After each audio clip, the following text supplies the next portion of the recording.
What's the most disgusting thing you learned about your mother's past? My family plays this game called Sussy Family every Christmas. Simple rules. Everyone writes anonymous questions about family members on cards. Things like, who do you think still watches cartoons? Or, who probably has a secret candy stash? Then we take turns drawing cards and the whole family votes on who fits best. Points for correct guesses, drinks for wrong ones. Whoever gets the most votes has to answer if it's true. Started 5 years ago when my brother couldn't afford presents and made up this game instead. We loved it so much it became tradition. This Christmas started normally. Dad was doing his terrible DJ routine with the Bluetooth speaker. Mom kept adjusting everyone's plates so they were perfectly aligned. My older brother Darius brought his girlfriend who nobody liked but pretended to. My younger brother Richard wore sunglasses inside claiming migraine, but reeking of weed. My sister Jenna kept checking her phone and crying, saying it was just a sad video she saw. First question. Who's probably hiding debt? Everyone voted Dad because of his new car. He laughed it off, said it was a lease. We moved on. Second question. Who lies about where they go? Split votes between Richard and Mom. Richard admitted he tells us he's at work when he's really at his girlfriend's place. Mom said nothing, just poured more wine. Third question. Who's keeping a medical secret? Everyone looked at Jenna, who'd lost weight. She admitted to therapy for anxiety. We all hugged her. Still felt normal. Fourth question. Who's not who they pretend to be? Everyone voted for Darius's girlfriend.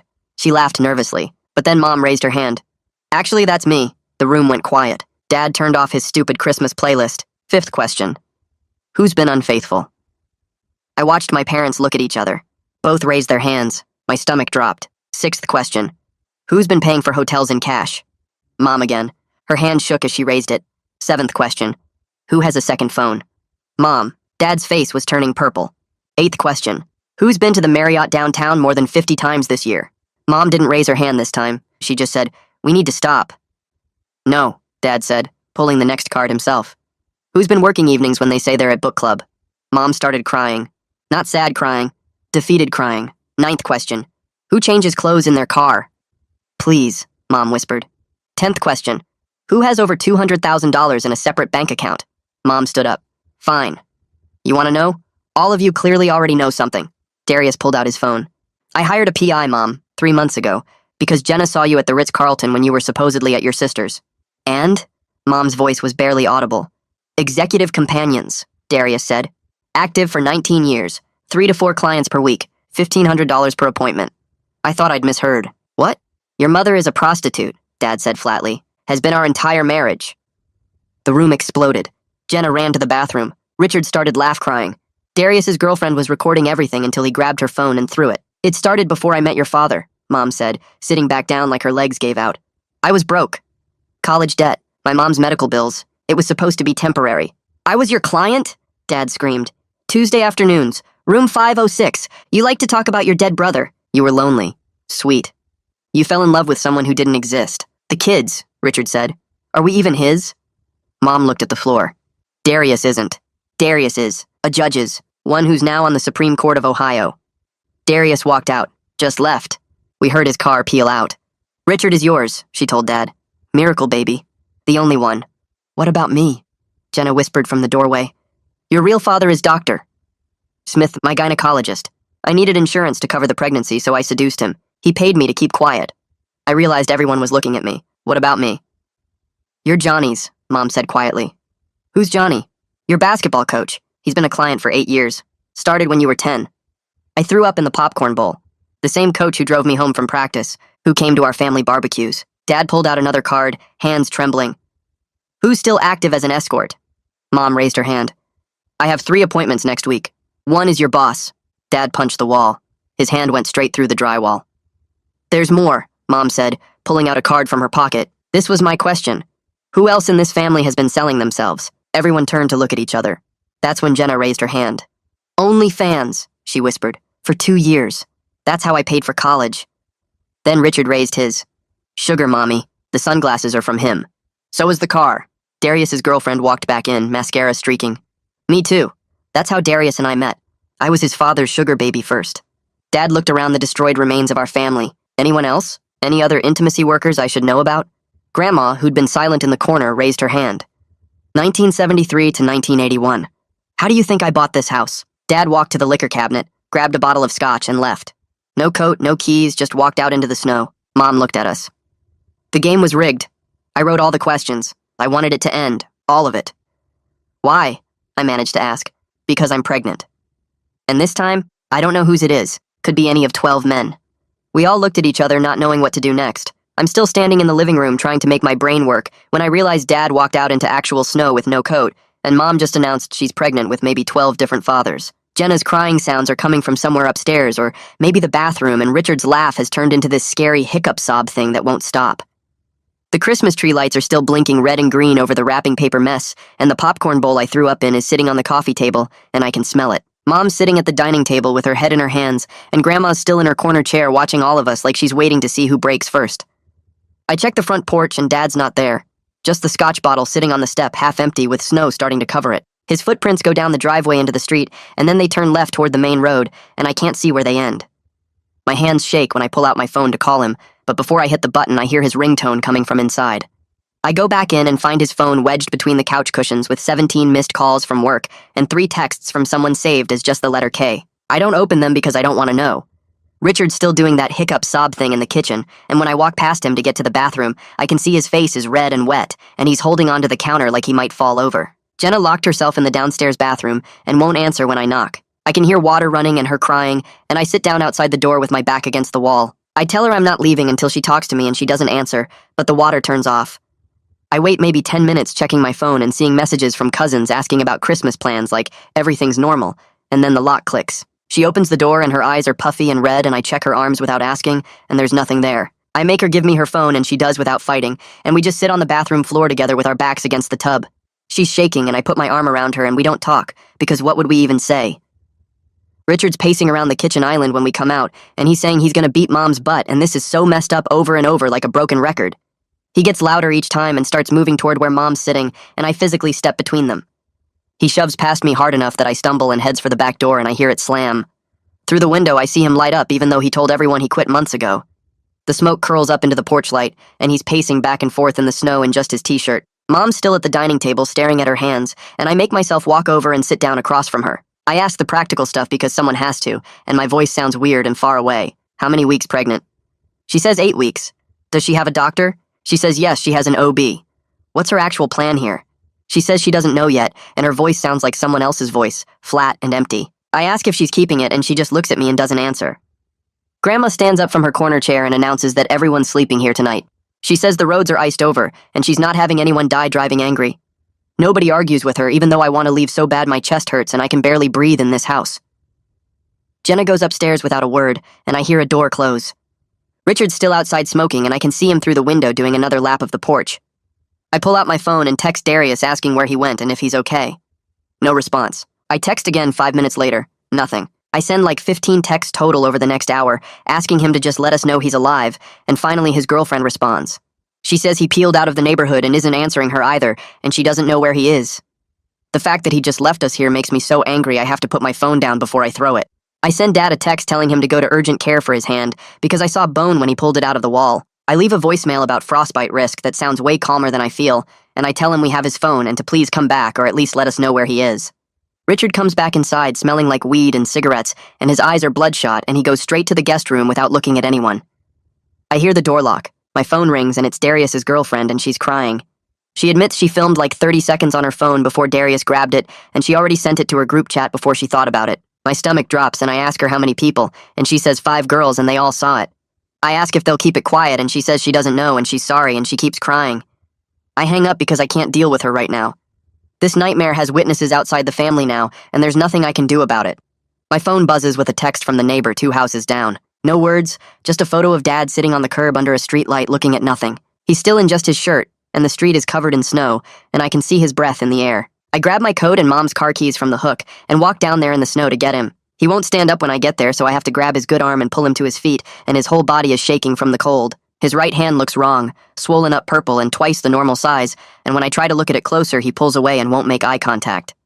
I get him into Mom's car and crank the heat all the way up, and his teeth are chattering so hard I can hear it over the engine. The nearest urgent care is 15 minutes away, and I drive there watching him stare out the window at nothing.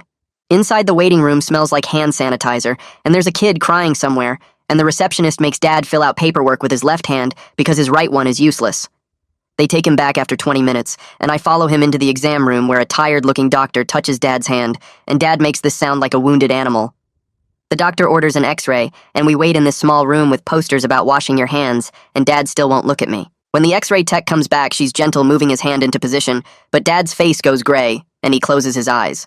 The doctor comes back with the images on a tablet and points to where the bone is cracked and says it's probably a metacarpal fracture and needs a splint. Dad nods once, and the doctor asks if he wants pain pills, and Dad says no, and asks if he can leave tonight, and the doctor says yes, but he needs to follow up with orthopedics. They wrap his hand in this bulky splint that goes halfway up his forearm and give him a sheet about fracture care, and Dad crumples it in his left hand. I ask the doctor about frostbite risk, and she checks Dad's fingers and toes and says he got lucky. Just some mild exposure. Keep him warm. Dad refuses to go back to Grandma's house where Mom is, and I don't know what to do with him, so I just start driving. My phone starts going crazy in my pocket while we're sitting in the parking lot, and I pull it out and see a group text from Darius with like 30 messages already. He's sending screenshots one after another, hotel logs with dates and times going back years, phone records showing burner numbers with hundreds of calls, bank statements with cash withdrawals every Tuesday and Thursday for as long as the records go. The evidence just keeps coming, and I'm scrolling through it, and my stomach is turning over because it's all right there in black and white. There's a spreadsheet someone made tracking Mom's appointments by location and client codes and amounts, and it's so organized and detailed that I want to throw up again. Darius texts that Becca the PI found all of this over 3 months of surveillance and records requests, and it's just the summary. There's way more. I look over at Dad sitting there with his splinted hand, and I don't show him the phone because I don't think he can handle seeing it right now. Another text comes through with a photo of Mom's second phone, the burner one, and a list of contacts saved under fake names. I put my phone face down on my lap and just breathe for a minute before I start the car again. When we get back to the house, it's almost midnight, and Mom's still sitting in the same dining room chair like she hasn't moved at all. The living room is destroyed with wrapping paper and those game cards scattered everywhere and the hole in the wall where Dad's hand went through. I meet Mom's eyes across the room and her face is blank and empty, and I make myself walk over to her. I tell her tomorrow everyone's getting eye tests and making appointments for whatever else needs checking, and my voice sounds robotic and distant. She nods once without saying anything, and I turn around and walk away before I say something I can't take back. Dad goes straight to the spare bedroom and closes the door, and I hear the lock click. Richard's still outside smoking, and I can see him through the window doing another lap of the porch like he's been doing it for hours. Mom says something quiet, and I almost don't hear it, but I stop and turn around. She tells me she wrote all the question cards herself, every single one, and her voice is so small I have to move closer to hear. I ask her why she'd blow up the family in public like this instead of just telling us private, and she looks at me finally. She says she tried ending it private for years and it never stuck. She always went back to the work, always found a reason to keep going. She says she made it impossible to pretend anymore because pretending was killing her slower than the truth ever could. I don't know what to say to that, so I just stand there and she looks back down at her hands. She says she's sorry and I walk away because I can't do this right now. Grandma comes out of her room in her bathrobe and starts assigning sleeping spots like we're kids at a sleepover. She tells Jenna to take Mom's old room upstairs. Richard gets the basement, I get the couch, Dad has the spare room, Mom can sleep in the den. Nobody argues with her because Grandma's voice has this tone that means the discussion is over. I grab a blanket from the hall closet and lie down on the couch and stare at the ceiling for what feels like hours. The house makes settling noises, and I can hear someone crying somewhere, but I can't tell who. My brain won't shut up about worst-case scenarios, and finally I get up and walk upstairs to check that Jenna's still breathing. I open her door real quiet and see her curled up under the covers, and her chest is moving up and down, and I close the door again. I go back downstairs and lie on the couch, and eventually the sky starts getting light outside. Morning comes too fast, and I'm running on maybe 2 hours of sleep, but I make myself get up. I pull out my phone and start making a list of everything that needs handling today. Find Darius and make sure he's okay. Check Dad's hand and make sure he follows up with the doctor. Lock down the girlfriend's video before it spreads more. Schedule medical appointments for everyone. Figure out what the hell happens next. Richard stumbles upstairs from the basement looking gray and sick, and he goes straight to the bathroom without talking to anyone. Jenna won't come out of her room yet, and when I knock, she tells me to go away. I text Darius again asking him to please call us and talk this through. Mom's still in the den with the door closed. Dad comes out of the spare room holding his splinted hand and asks if there's coffee, and I make him some while he sits at the kitchen table staring at nothing. My phone finally rings, and it's Darius, and I answer on the first ring. He says he'll do a video call with everyone, including Becca the PI, if we can all get on at the same time. I get everyone gathered in the living room except Mom, who stays in the den, and I set up my laptop on the coffee table. Becca appears on screen first, professional looking with short dark hair and glasses, and then Darius joins from what looks like a hotel room. She starts walking us through what she found and what it means legally and financially, and her voice is calm and matter-of-fact, like she's discussing a business deal instead of our family falling apart. She explains the evidence in detail, the patterns she found, the financial trail, the client list she was able to partially reconstruct. Her professional tone makes everything feel more real somehow and worse because she's treating it like just another case. Becca pulls up documents on screen share and shows us Mom's separate bank account that's been active for 19 years. The deposits are regular and they match up with the hotel dates from the logs she found. She says there's risk to Dad's retirement accounts and possibly the house depending on how divorce law works with hidden assets and income. Dad's face on the screen looks like he aged 10 years overnight and his eyes are hollow. She explains that legally Mom might have claimed to half of everything, even though she was hiding income, and the house might have to be sold to divide assets fairly. Richard makes this choking sound next to me, and Jenna starts crying quiet tears that run down her face. Becca keeps talking about legal strategies and documentation, and I'm trying to focus, but my brain feels like static. Dad pulls out his phone with his left hand and steps away from the screen, and I hear him making a call. He comes back a few minutes later and says he got a lawyer named Ed Rogers that his work buddy recommended. He puts the call on speaker, and this guy Ed starts talking in this flat professional voice about not confronting Mom directly and starting to document everything for separation paperwork. The word separation lands in my chest like a rock, and I look over at Jenna, who's got her hands over her face. Ed talks about protecting assets and getting financial records and filing for legal separation before divorce, and it all sounds so final and real. Dad agrees to everything Ed says in this monotone voice, and they schedule a meeting for next week. When the call ends, nobody says anything for a long time. 3 days later, I'm at work trying to act normal and failing completely. My boss, Garrison Campbell, calls me into his office with this fake concerned face and asks if everything's okay with my family because he heard some rumors. The way he says it makes my skin crawl, and I realize he knows something specific.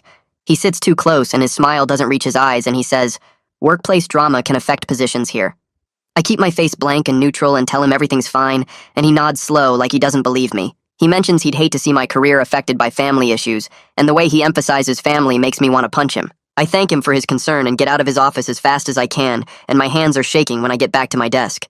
2 days later, Garrison calls me back into his office, and this time he doesn't even pretend to look concerned. He closes the door and sits in the chair next to mine instead of behind his desk, way too close, and I can smell his coffee breath. He starts talking about how workplace drama can really mess up someone's career trajectory here, and how he'd hate to see that happen to me specifically. The way he says it makes my skin crawl because he's not asking questions, he's making statements, and I realize he definitely knows something about Mom. I keep my face completely blank and reach into my pocket like I'm adjusting my phone, but I'm actually turning on the voice recorder app.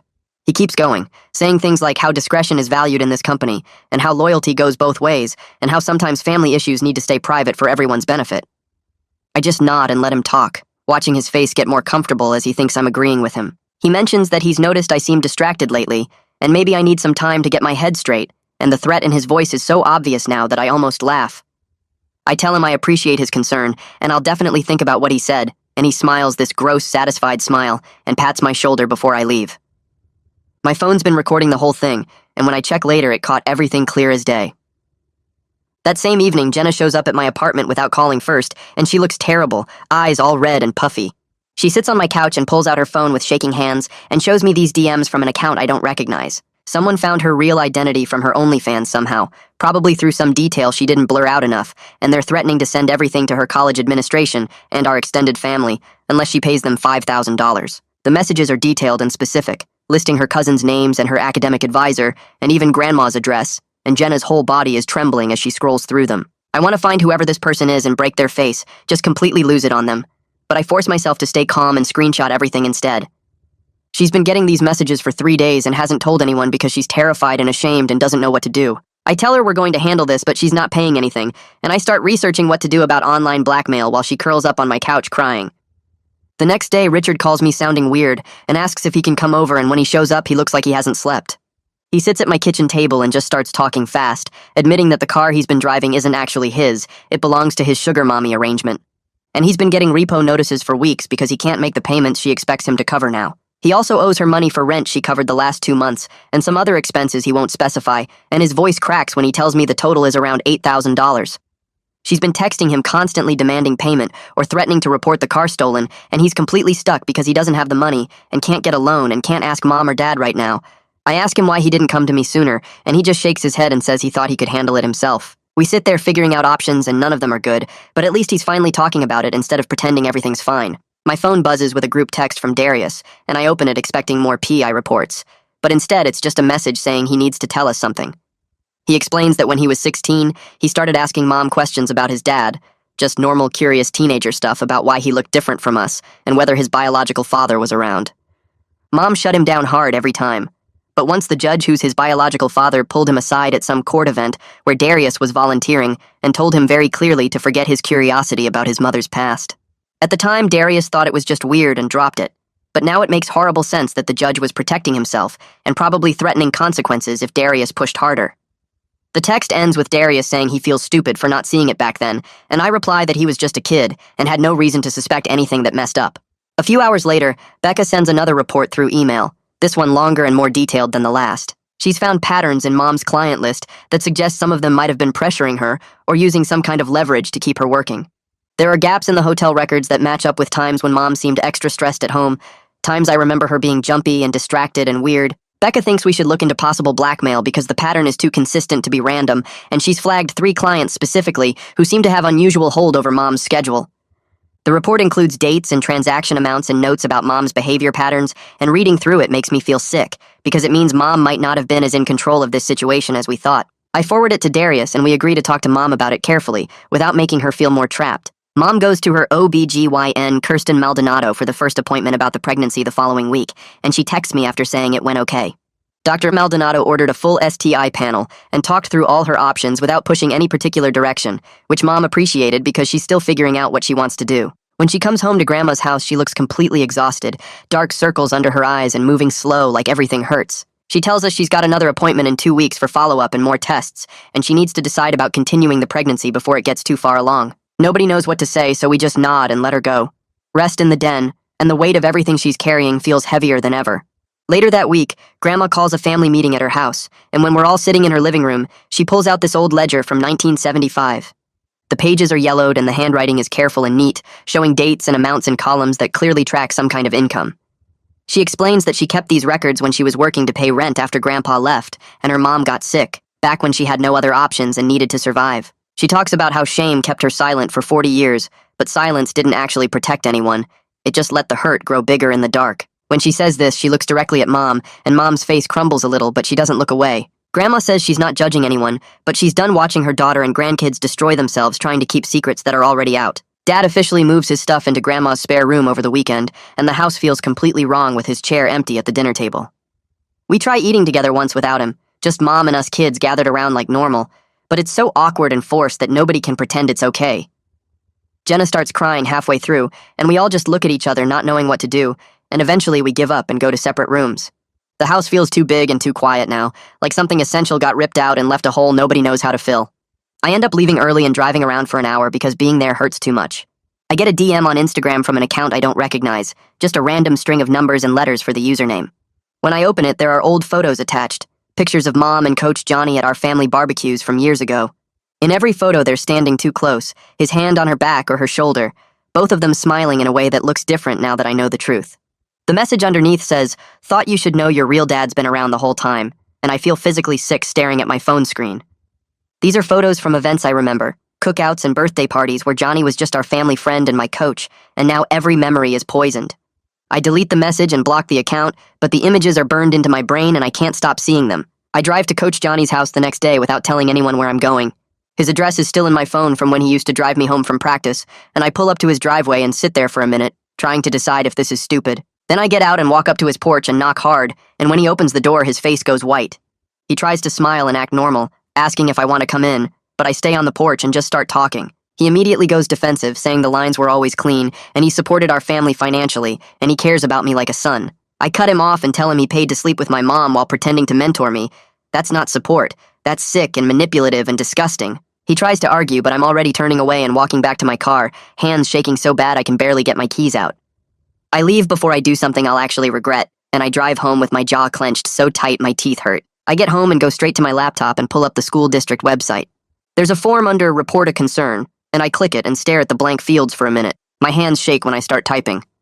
I write that Coach Johnny has a conflict of interest with a player's family, that there are boundary violations, that the relationship is inappropriate.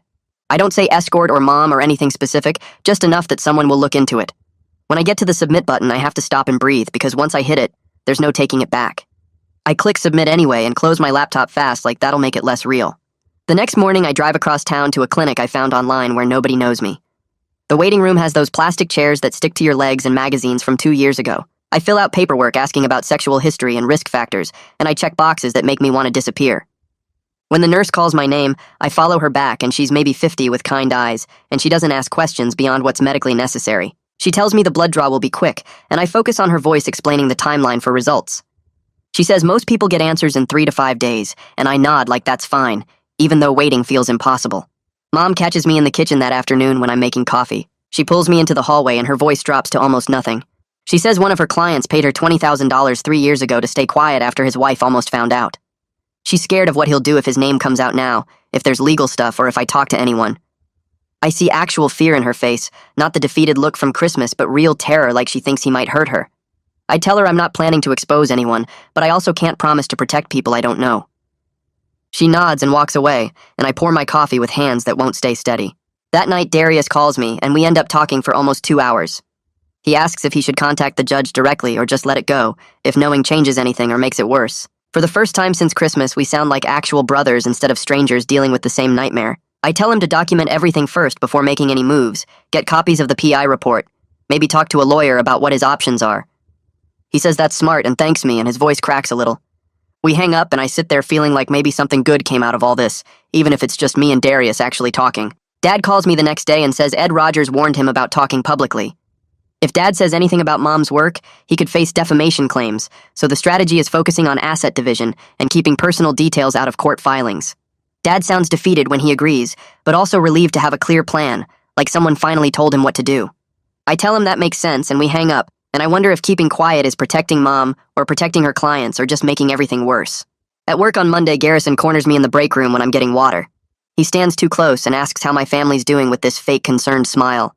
Then he says a raise might be coming my way if I'm a team player about family discretion. The way he says team player makes my skin crawl. I turn on my phone's voice recorder in my pocket before I respond, and I smile back and say, I'll think about it. He pats my shoulder and walks away, and I want to throw up, but I got the whole conversation on audio. I meet with Becca later that week at a coffee shop, and she explains that prenatal paternity testing exists, but with 12 possible fathers, it's not practical. Getting DNA samples from all of them means contacting clients Mom's trying to protect, which creates legal and safety issues. The logistics are basically impossible and we're stuck not knowing until the baby's born. Becca says she's sorry and I believe her, but it doesn't change anything. We sit there drinking coffee that tastes like nothing while she goes through options that aren't really options at all. Mom spends the next few days going back and forth about whether to continue the pregnancy. She sits at Grandma's kitchen table staring at nothing, and sometimes crying, and sometimes just breathing. We all agree not to pressure her either way, but we insist she needs counseling and medical safety. Richard actually steps up and finds a therapist who specializes in this stuff, and Mom schedules an appointment. After she goes the first time, she seems a little less fragile, like maybe talking helped or maybe just having a plan helped. I'm at Grandma's house 3 days later when I hear Jenna making these awful sounds from upstairs. I run up and she's on the floor hyperventilating and clawing at her chest like she can't breathe. I kneel down and talk her through breathing, counting out loud, telling her to focus on my voice. Mom appears in the doorway and for a second I think Jenna will freak out more, but Mom just sits down and holds her. They don't say anything, just cry together on the floor, and it's the first time they've touched since Christmas. I leave them there and go downstairs and Grandma hands me a beer without asking. Richard's in Mom's room at Grandma's house later that week, and I walk in to find him taking cash from her purse. He freezes when he sees me and tries to play it off, but I grab his wrist and the money falls. We get into a screaming fight right there, me yelling about stealing and him yelling about needing it and neither of us making sense. I threaten to call the cops and he breaks down completely. He admits he owes $8,000 total between the sugar mommy and some other debts he won't name. I sit down on the bed and we make a payment plan together, writing it out on notebook paper like a contract. He signs it and I sign it, and we don't talk about the fact that we both just cried. 2 days later, Grandma calls everyone to the living room and makes us sit down like we're kids again. She's holding papers from her lawyer, and her face has that look she gets when she's made up her mind about something. She says she's putting the house in a trust that excludes Mom if she keeps escorting, and Mom's face goes completely white like someone punched her. Grandma keeps talking in this calm voice about how it's not punishment, it's protection, and if Mom gets real help and stops working, she'll reconsider the whole thing. Mom doesn't say anything, just stares at the coffee table while tears run down her face. Richard shifts in his seat, and Jenna picks at her nails, and nobody knows what to say. I visit Dad at Grandma's spare room the next afternoon and find him sitting on the bed staring at old photos on his phone.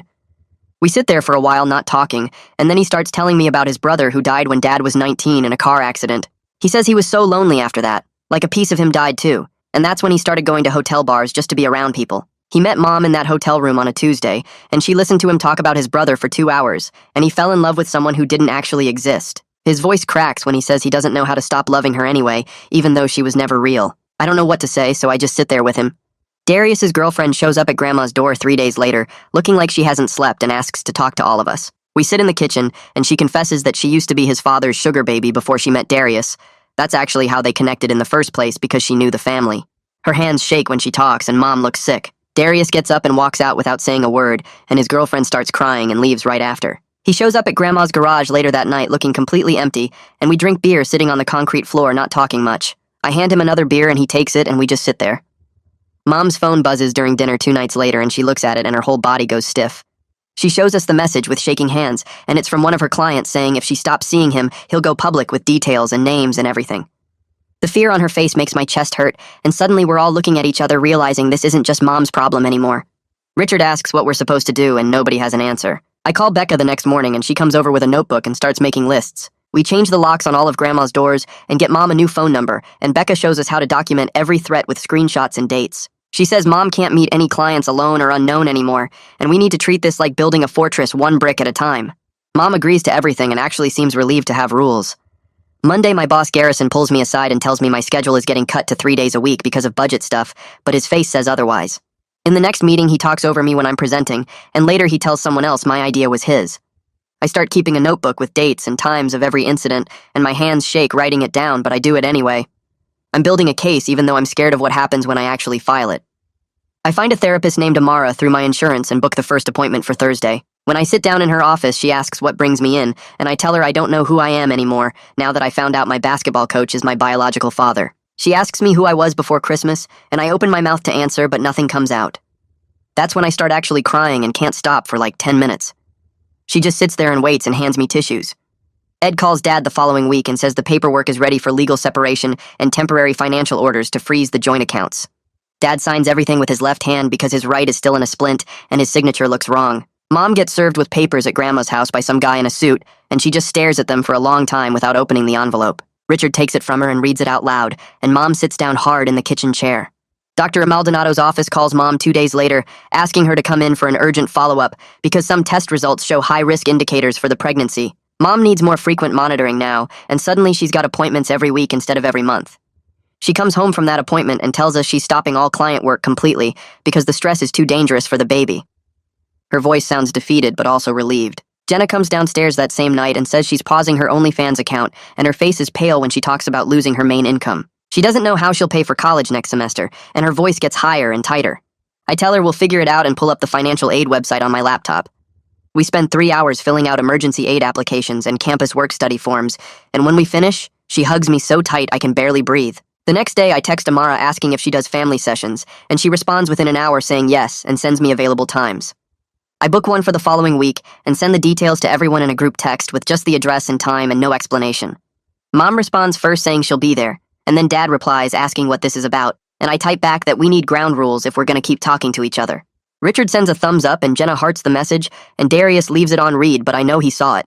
The day of the session, we all show up at different times and sit in Amara's waiting room, avoiding eye contact until she calls us back to this bigger room with a circle of chairs. She starts by saying everyone gets to speak without interruption, and if someone breaks that rule, the session ends immediately, and we all nod. Mom goes first and admits she's been lying for 19 years, and she understands if we never forgive her, but she wants to try being honest now. Dad goes next, and his voice shakes when he says he feels like he never knew the woman he married, and he doesn't know how to stop loving someone who doesn't exist.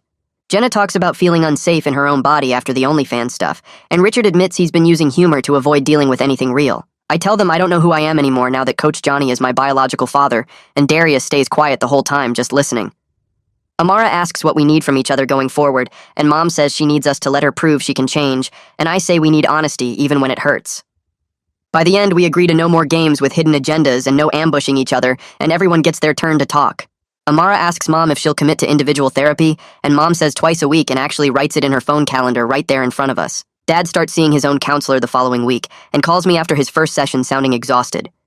He tells me the scotch bottle on Christmas wasn't the first time he's drunk alone this year, and there've been other nights when he sat in his car in parking lots finishing a bottle before going into Grandma's house. His voice sounds different when he talks about it, not defensive or angry, just tired and honest in a way I've never heard before. He says his counselor wants him to set small goals instead of making big promises he can't keep, so he's starting with not drinking alone and checking in with someone every day.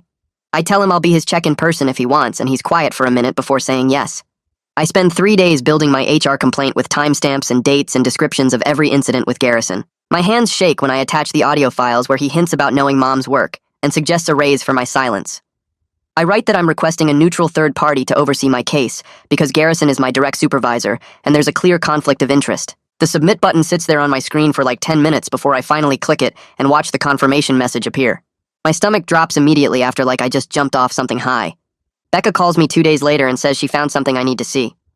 We meet at a coffee shop and she slides a folder across the table with copies of Mom's client records going back 4 years. Garrison's name appears every month, sometimes twice, always on weekday afternoons when he claims to be in meetings. She's highlighted the dates in yellow and cross-referenced them with my work calendar, showing times when he called me into his office right after seeing Mom. The pattern makes me feel sick, but also less helpless because now I have actual leverage if HR tries to sweep this under the rug. Becca walks me through the chain of command options and what to do if the first complaint gets ignored, and I take notes on everything. The HR rep emails me asking for a meeting, and I show up at the conference room on the 3rd floor with printed copies of everything. She's younger than I expected with a tablet and a recorder, and she starts by saying, "This is a preliminary fact-finding conversation." I stay completely factual about the bribery attempt and the schedule cuts and the undermining in meetings without mentioning Mom's name beyond saying a family member's private work history became known to my supervisor. She takes notes and asks clarifying questions and says they'll investigate, and I walk out feeling exposed but also steady, like I did what I needed to do. Mom cancels all her remaining client appointments over the next week, and the income drops to 0 immediately. She has a panic attack at Grandma's house, hyperventilating about bills and insurance, and how she'll pay for the pregnancy appointments.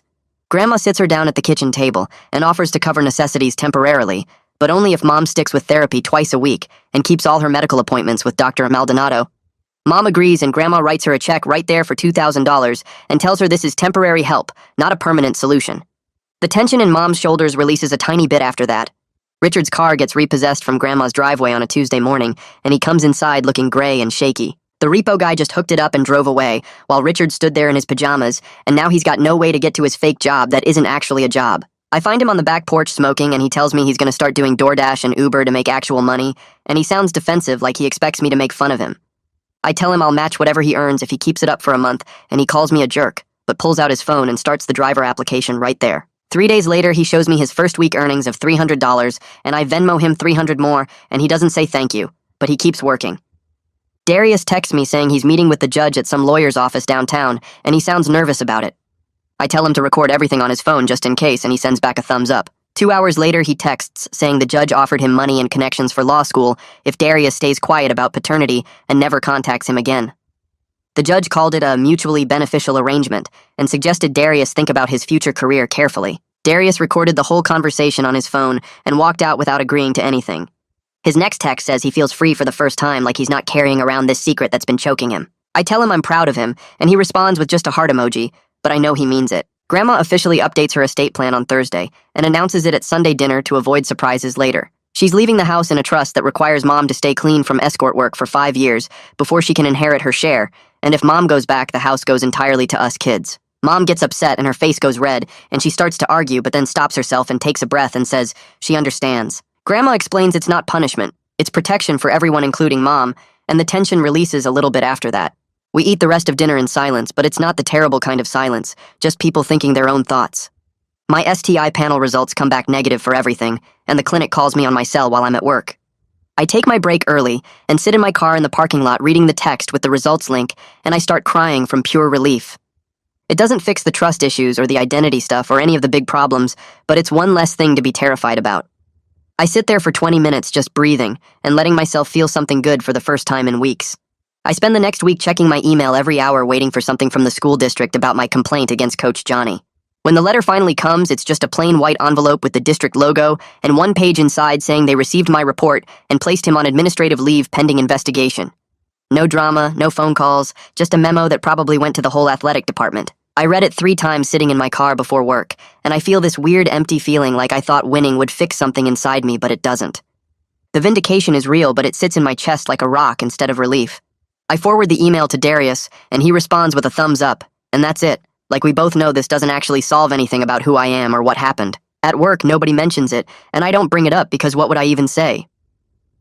Thursday morning, Mom calls me from Grandma's house saying she's having cramps and bleeding, and her voice sounds scared in a way I've never heard before. I leave work early without explaining and drive straight to the ER where they're already hooking her up to monitors and checking the baby's heartbeat. The waiting room has that hospital smell that makes everything feel worse, and I text the family group chat that Mom's here and needs monitoring.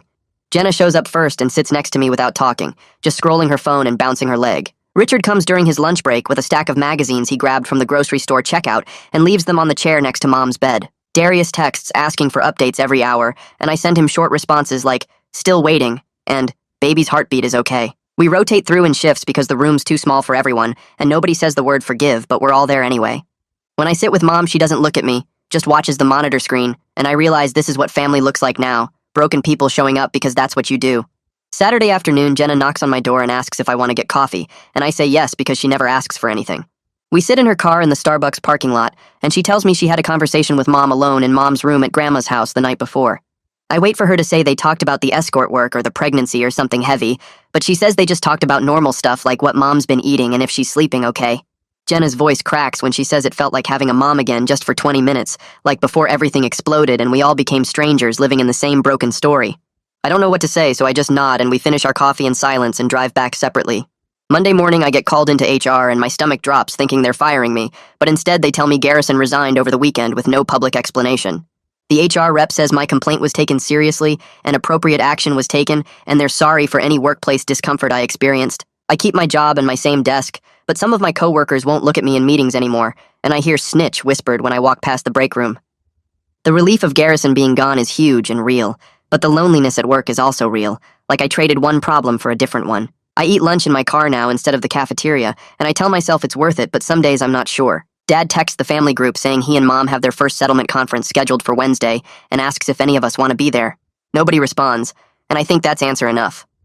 I don't go, but Dad tells me later it was tense but professional with both their lawyers present, and nobody yelled, which felt like progress. They traded drafts of asset division, and Mom agreed to full financial transparency going forward with all her accounts, and Dad agreed to keep health insurance active for her and the baby. Dad sounds tired when he tells me this over the phone, and I realize how much energy it takes to legally separate from someone you thought you'd be with forever. Sunday we have dinner at Grandma's table, and it's the plainest meal we've had in months, just spaghetti and bread with no music playing and no games. We leave a chair open for Darius even though we all know he's not coming and nobody mentions it out loud.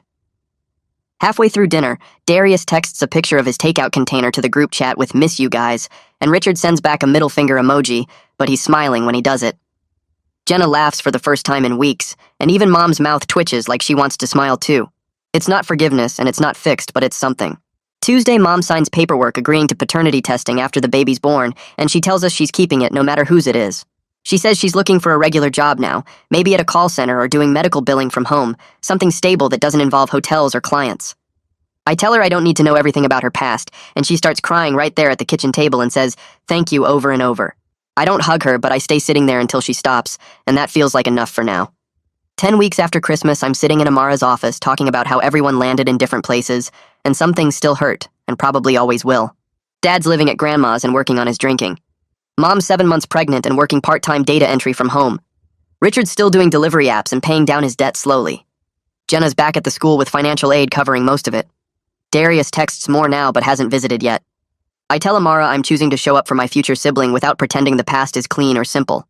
She asks me who I am now and I say I don't have answers yet, but I'm learning that family is what you build after everything breaks. Maybe that's enough for now, maybe it's not, but it's what I've got and I'm trying to be okay with that. Yeah, so that's basically the whole messy situation. Pretty wild ride, huh? If you made it this far, might as well subscribe, right? I've got more stories coming your way. Take it easy out there and I'll see you around.